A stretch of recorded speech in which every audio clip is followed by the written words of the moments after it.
But right here, and I'm sure you guys already know, but it's kind of like as you go back, you like knee up, and then press right here, and you actually just want to go as wide as possible. Focusing the stretch on your chest. This hits your chest better than anything. Like one thing that's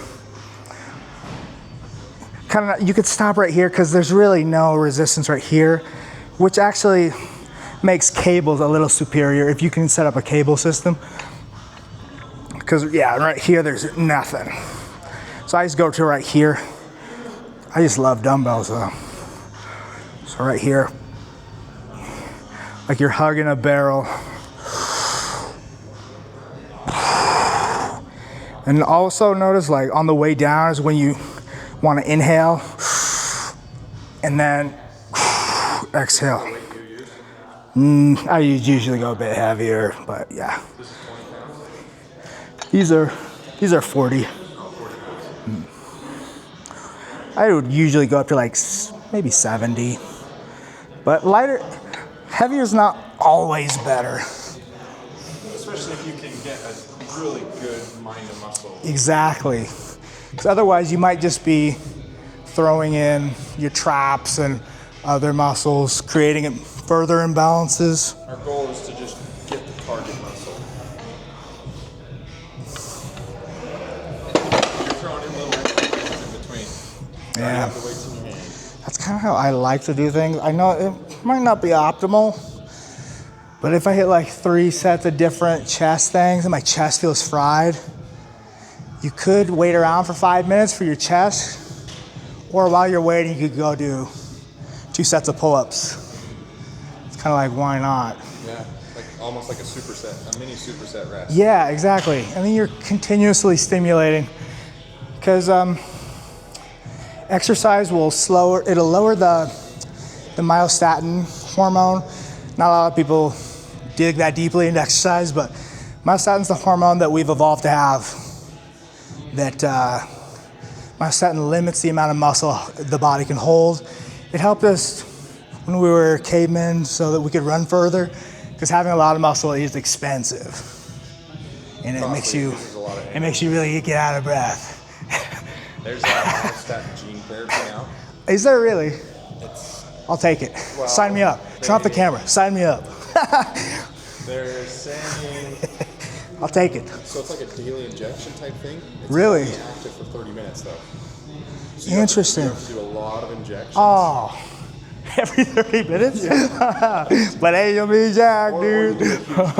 Well, still, Tempting. Yeah, you do a huge dose and then you can go. All right, turn the cameras back on. All right. Never do drugs, kids. But yeah. It was a doctor who was talking about it. They even said creatine is a slight myostatin inhibitor. Yes. There's a few other things, but They say exercise, don't quote me on this, I believe it's 30 to 40%, it dampens myostatin. for a period of time after. You've seen some of those like bowls that have myostatin deficiency and there's like Yeah. they can't even function. They look uncomfortable. Yeah, well, there's a, you know what, funny enough, there's a kid at my sister's high school who had that gene mutation. No way. So Was he Schwolioli? Well, his legs were huge, but they figured it out at a young age, and they're like, he's in a wheelchair constantly. Oh, I've heard that. Like they're quite small usually because they're like too boundly tight. Well, he can move, like he can walk, but every bit of training, his body takes it as if like it was a workout. And it will like continue to grow. It's kind of awesome, but Well, I mean, he could be a huge bodybuilder, yeah. but like to the point where it would be like too much. Fire me this kid, dude. I'm gonna train him. He's gonna be huge. Yeah. It is. Yeah, but he graduated and he's always in a wheelchair. I want to get myself tested, dude, see if I have a myostatin deficiency.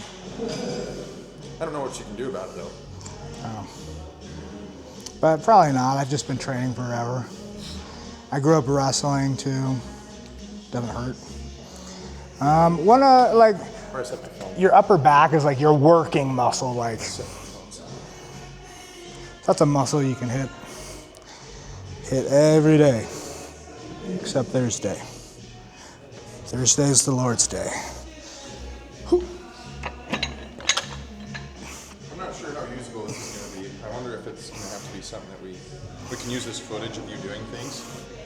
I think we're going to have to do like a sit-down voice edit on top over to Sure. Well, like then we can like be really like Yeah. specific with our words, Sure, and then like show the video right?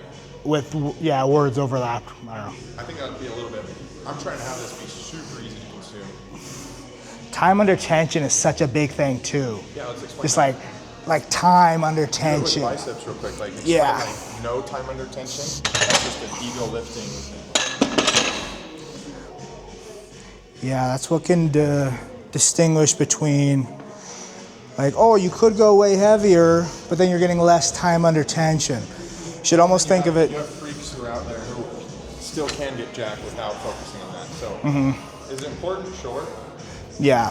For hypertrophy, yes. But also, then there's something to be said for just lifting big ass. I almost always think I believe it's the eccentric, the up portion should be relatively quick. You want to train your body to be quick, but then on the way down, nice and slow, and then up fast, and then slow. So that's good time under tension right there. Yes, because after just doing one set, it's going to take, a minute and a half. Whereas if I was, this would be bad. So, you know what my Just dropping the weight. commencer is? Yes. So his is, and this is what I like to do, is 1, 2, 3, 4, 1. Yes, I do incorporate some of that. Toward the end of a workout, I'll even just do find a preacher curl, and I'll just hold at the top. It was like a lot of weight, just because you can always hold more than you can. Yeah. So get a weight that you can really curl, and just hold it at the top, and then after 30 seconds, slowly start letting it down. I do that as a finisher, but there's definitely something to it. You just start feeling stronger in that top position, which is where your hands would be in a fight, So you want your hands strong up here. So you're just training your central nervous system to be strong up here, which I think is great. Let's get a basic overview of, we can just use one workout as an example, as a framework that they can apply to all of them, but how to know how many sets to do and how many reps in those sets, as well as how long to rest. My guideline for resting is wait for your heart rate to come down. Yes. That's Wait why for I- yourself to catch your breath. Yeah, to where you're okay, good. Because you get some people who will rest and they'll just hop on their phone and they'll be there for 15 minutes type thing. Well, that's not. If your goal Yeah, is- some power lifters more do that, but which then is it's fine. Yeah. But if you're our goal not is burning to- any calories. Yeah. So let's say first you start out with a workout plan. Let's say we'll do that after, we'll include that later in the course. Right. On the face-to-face, this is the workout plan, which I can build out on an Excel sheet. You have your workouts planned, you know where they're at in the gym, and then you start. So let's say we're starting on the first workout, let's say it's Reverse curls. would you say a good general principle is to start on the treadmill for a couple minutes? Yeah. Even if it's just a walking pace. You don't want to, you know what I'm saying? You don't want to completely fatigue your central nervous You don't system. want to do a full sprint. No. So this is what I like to do. I like to get the incline all the way up. I'll set the Yeah, mile an hour good. 2 to 3, somewhere in that range, just to get the heart rate to zone 2. Once we're in zone 2, I actually plan my workout. I pull up my workout plan and I plan, and I visualize where I'm going to go as I'm Yeah, I think that is a wise tip for a beginner. I mean, to be honest, I don't always do that. Sometimes whatever workout I'm doing, say I'm doing reverse, I'll just grab a weight that's very easy, that I know I'm safe doing, and so you're warming up through the motion. If you're doing squats, just doing a few body weight squats, 10, 15, and then just doing the bar, where I think that's plenty of warming up as well. But if you like to walk, then that's fine too. Yeah, that's nice. All right, so let's say we're warmed up, ready ready to get into our first workout. How do you know how many sets and reps to do? So ideally, I think we shoot for 4 sets. And then, me personally, I don't count my reps. I just go until I get my muscle burn. And another thing is like a warm-up set doesn't really count. They're working sets. When you're using a good weight, that's a working set. When you feel the hypertrophy. Right. So we don't know how to explain hypertrophy. It's just a feeling you feel. Yeah, and it should, like, toward the end, you should be making some kind of a face. Like, there should be some effort involved. It shouldn't be 11, 12. You should be cheating a little bit at the end. That's what I say to... Well, where you start bringing other muscle groups in. Same with relationships. Toward the end, you should be cheating. But, yeah. I do not endorse that. No, he told me to say that. It's in the script.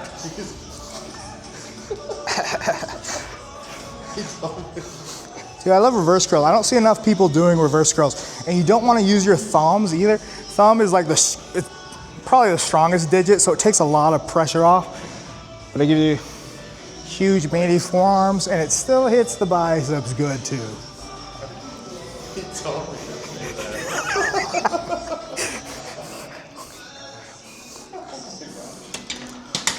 Keep that in there, dude. Yeah, he told me to say that. Oh, triceps would be kind of cool. Oh my goodness. How would you explain the feeling of hypertrophy? As Arnold once said, I can't say that.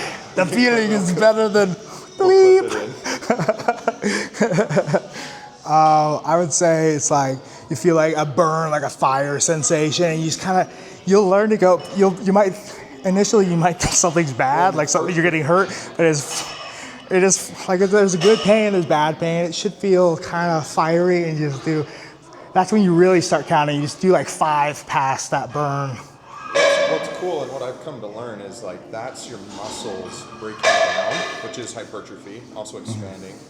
And it releases toxins as it does that, like, and that's what signals your muscles to grow. So if you're feeling that, dude, I gotta show you something I do to really blow up my arms, dude. If I ever want my arms bigger, dude, I love it. That's we can include that. But first, I guess the science behind that feeling is that's the lactic acid building up, right? I believe so. I think the scientists, they still aren't 100% sure why weightlifting even works. Like, they're not sure what I think there's still speculation on what lactic acid is. Yeah. And the soreness too. We're not sure why there's delayed onset soreness. Like when you work out your legs and 2 days later, your legs are sore. Have you ever tried the BFR training, blood flow restricted training? Oh, with occlusion bands? Yes. Yeah, so they found... Very interesting. You don't need as much weight, but you get the same... Because those, whatever you want to call them, metabolites, yes. Whatever you want to call them. We could find a science term, but those build up in the muscle because the blood isn't able to take it away. The hypertrophy, you build up so much that even though your blood flow is taken away, it builds up enough to stay in there to stimulate. Yeah. I feel like you want to make sure you're doing it right because you don't want to go way too tight. With the blood flow, yeah, because then that can, if your arms are turning purple. You don't want to feel pins and knees. You don't want to, If your skin starts to turn purple when you're doing that, you're doing it wrong. I have heard it works very well. Like, I don't have the biggest calves in the world, and I have heard they work really good for calves, so I'm going to start using them. But because it just forces a crazy pump to happen. Right. Because there is something about a pump that allows the muscle to grow. So let's see. Oh, and then the first time your muscles, the blood flow from your muscles, the very first time you guys come into the gym, this is a slow progression where we're building those pathways for, one, the nutrients to get to the muscles, and two, for the toxins or whatever the metabolites to then remove. And those metabolites staying in the muscles, those highways going away to then be detoxified, those aren't built. So that's why we don't go super hard when we first get into the gym, because it'll be to the point where like you can't work out for a week or two. You want it to be challenging, but there's a point of diminishing returns where always going heavier, it's like you're risking injury and you're not getting more bent. Like, let's say you can bench press 200 pounds, and that's like your max. Doing like 155 is probably the right amount of weight. You don't always want to be, yeah, you don't want to just be going for maxing out because there's not a lot of, you might get a little stronger, but you won't, because just the blood flow is very healthy. It's the healthiest part. How long do you think, like let's say someone's working out every day, let's say 3 days a week, for instance, 3 days per week, how soon do you think they can get to their max? Like let's say diet, nutrition, sleep is all everything's all on point? And then they start working out, but they haven't been working out for months before. Yeah. How soon can they go to their full weight for Not like 10, 12 reps? What do you mean when they'll reach their natural like potential? Like Yeah, like well, to where they won't get sore. Like oh, they'll get sore, gotcha. but not, like, They're still making like improvements because the newbie gains will last for 2 years, give or take. But well, I guess my question is like, when can they go hard and not worry about? yes, I think that takes a while. I would say, but if I would have started out like incorporating daily stuff, I think it would have happened a lot more rapidly. I would say probably 8 months. You really think that long? Probably 6 to 8 months. In my mind, I'm thinking a month. Well, I guess actually, excuse me. So I'm thinking of like me, who's already worked out. Like It would be interesting. Like even like if you're sore, like still show up and do just lighter weight than you would have, and just get blood flow and flush out the lactic acid. You're right. I think it could be pushed back if you were eating the necessary calories. You could probably get it to 3 or 4 months. To where then I see, they're at their full, like they can, that they're. Where your body just becomes very efficient at just getting rid of lactic. Like, no, this is our job. We need to. Heard of 75 hard? Yes, I haven't done it, but I've heard of it. Yes. I think it can be done in less than 3 months. We can get to that point if everything's on point. Sure. I think it can be done. And if you think of somebody like, but it's just always hard to tell. Like for me, it's hard to tell because I was basically like raised in the gym. You have a base. Yeah, but obviously I've gotten better and better. Well, like, let's say it's someone who's 30 years old, they've never worked out in their whole entire life, never played sports, and they're wanting to get their life back in track. Them, I could see it maybe taking 4 or 5 months. Like, Yeah. They spend the first months kind of easing into it. It's going to be crazy sore, but Yeah, you know what? You are right. I was mistaken. Like if you just commit yourself, if you can max out, do 10 pull-ups, I don't think you should do 10 in a row any day. Like just do 2 or 3. Set up a pull-up bar in your home and just do 2 or 3 at a time until you're doing more than your maximum. Do you know what I'm saying? for those reps. Yes. So get to where you're doing 15 in the day and just keep doing that. Your body gets accustomed. You're just like, So you're saying like we can't afford to be sore. Down in one moment, 1 10-minute period of pumping out 10. It's like do 2 here, wait a couple hours, do 2 again on the same day. Right? Yes. Yeah. Because if When something first starts happens when you go to your limit, your central nervous system kind of freaks out, and you get more sore by going to your ultimate limit. The first one. Yeah, so I would, as you're beginning, I would just and not. fatigue. Yeah, don't go to absolute fatigue because you'll be sore to the bone, which is like fine, but it'll delay because you won't be able to show up tomorrow, so it will delay you. Well, this is like outside the. I want to do pull-ups now, dude. We can do it. How would you determine someone's starting point? Like, how do you like? Let's say you're going to coach someone. How do you determine their start point and like what should be their plan to then get into this? So like, let's say you have someone like me who occasionally I get out of shape or I stop working out for 3 months, but like I still have the base, right? Yeah. I still kind of keep my diet clean. And then you have the person who's never worked out in their entire life, they're 30 years old. And then you have someone who trains every day, like you, Yeah, I would almost start with body weight stuff. for someone who. Yeah, like if someone can do 10 push-ups, like that's their max, then that's a good. That's Well, most people can't. that's a benching heavy weight. Most people can't do one push-up. Yeah, so even just like start there. on your knees, yeah, Start with just cheating, yeah. start with push-ups and then. But yeah, you're right. cardio, I'd say, You like, could do light 20-minute dumbbells. walk every day Yes, for the first week. you have to exercise every day, even if it's something.